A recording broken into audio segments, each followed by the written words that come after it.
What's up, guys? Mickle here, and earlier today we got a massive win in the courts that I believe most of the XRP community is sleeping on. In this video, we're going to talk about what exactly that win was and how it's going to impact the decision in the Ripple SEC case that's right around the corner. I also want to talk about towards the end of the video something that is being speculated on a lot right now, especially on X, and that is, are we going to see major institutions apply for an XRP ETF tomorrow? Guys, there's been a rumor going all around X saying that big institutions are filing for an XRP ETF on April 12th. In this video, we're going to talk about that, so make sure to stick around for this whole thing.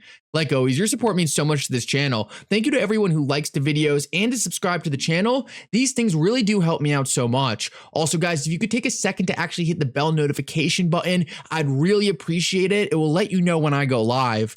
Last of all, guys, if you ever need a good place to buy some XRP, make sure to check out my favorite exchange Uphold down in the description of this video. With that said, though, let's jump right into it, and I hope you guys enjoy the content. Because I wanted to start out this video and just quickly say that the automated market maker is now officially live on the XRP ledger, and we've already seen over 1 million XRP put into the automated market maker. This is super exciting, obviously, because it's going to add deeper liquidity to the XRP ledger and just make it a better financial tool from transforming one form of value to another. Overall, it's just a historic moment on the XRP ledger. It's really nice to see this thing going live and not having any bugs this time. Guys, I think we're going to see some really cool things built on this automated market maker in the near future, but this is a historic moment. I'm just watching the liquidity pools fill up right now, and as we kind of advance into next generations of this thing, as more financial products are built around this thing and we see new features added, we're going to start covering exactly the larger implications this is going to have and essentially creating a brand new financial system and a DeFi ecosystem on the XRP ledger. I want to move on though and quickly talk about something that was recently brought to my attention that kind of went over my head the first time I saw it, and this has to do with ETHgate. So guys, this was tweeted out by John Deaton actually in 2022, and it just kind of blew my mind, and I thought I'd bring it to your guys' attention because it's one of the weirder things that I have seen that I think the XRP community didn't really pay attention to at the time. So what this is a tweet from John D and essentially breaking down a part of the Ripple SEC case that I think really went under the radar. And that is that Bill Hinman, after he already left the SEC, was meeting with Ripple. This is absolutely shocking because why in the world would Bill Hinman, a private citizen, be meeting with Ripple after he already left the SEC? Guys, so many people were skeptical of ETHgate. So many people said there was nothing weird going on here. This was perfectly normal behavior.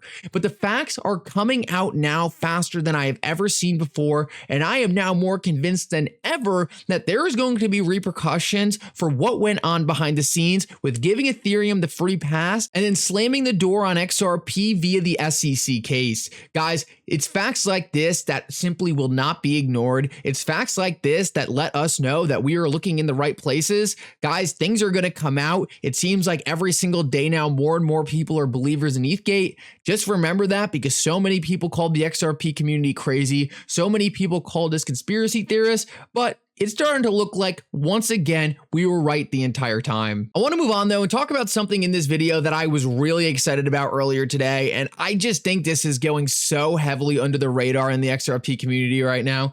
I absolutely need to bring this to your attention. As I have stated multiple times on this channel, the point in the SEC versus Ripple case we're at right now is essentially what is Ripple's fine.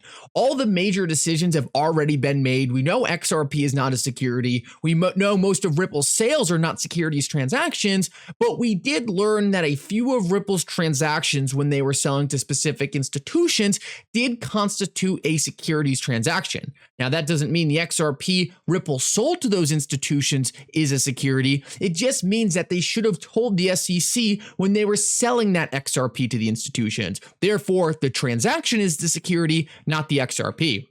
With that said, though, the SEC is essentially saying that because Ripple sold $700 million to institutions and the judge deemed that those sales were securities transactions, then Ripple should owe us $2 billion as a punishment. Now, how the SEC goes from $700 million to $2 billion, you're probably just as confused as I am. We're not going to get into that. But the part I want to focus on is how much of that $700 million is the SEC actually going to get? Because the SEC is facing a massive legal hurdle right now in regards to that, and it actually got even worse earlier today. So one of the SEC's biggest issues in trying to claim that Ripple owes them $2 billion is the fact that none of the investors who bought XRP were actually hurt by Ripple. And in fact, most of the investors who bought XRP were actually in a severe profit. Because of this, the SEC, when they filed this case against Ripple, didn't name a single institution that was actually hurt by Ripple's securities transaction of XRP, meaning that the SEC couldn't find anyone who actually lost money. Now, this is a massive issue for the SEC because we just found out today that the Second Circuit is absolutely certain that that is a requirement that the SEC needs to prove. The Second Circuit is above the circuit that the Ripple SEC case is going on in right now, which means anything that happened in the Second Circuit absolutely needs to be followed in the Ripple SEC case. And the Second Circuit is saying that unless you can prove that an investor was hurt, unless you can prove that any of the institutions Ripple sold XRP to were hurt by that sale, then you don't have a case for actually getting any kind of disgorgement, or essentially the SEC doesn't have a case for getting any of the $2 billion they want. Now, guys, we already knew that this was likely going to be the case, but earlier today, the Second Circuit came down again and reconfirmed that, hey, SEC, you're not getting anything unless you can find someone who is actually damaged by Ripple's sales of XRP. This is absolutely shocking. It is a massive issue for the SEC, and I don't understand how the SEC could possibly push this case much further when they are relying on an argument that institutional investors were hurt without even naming a single institutional investor. Guys, this is absolutely absurd. It shows how weak the SEC's case is. And I don't want to spend too much time on this, but this is only half the battle. Because even if the SEC somehow did find an institution who did lose money on XRP, and remember, we would know about this by now, right? Because it would have been in the case already. It wasn't in the case. But say theoretically everyone just missed it and that wasn't the case. Everyone had no idea. The SEC would still have to prove that that institution was operating in the United States, because if that sale happened outside the United States and that investor was hurt, well, the SEC just doesn't have jurisdiction. Guys, the SEC is in an absolute disaster right now trying to salvage this case.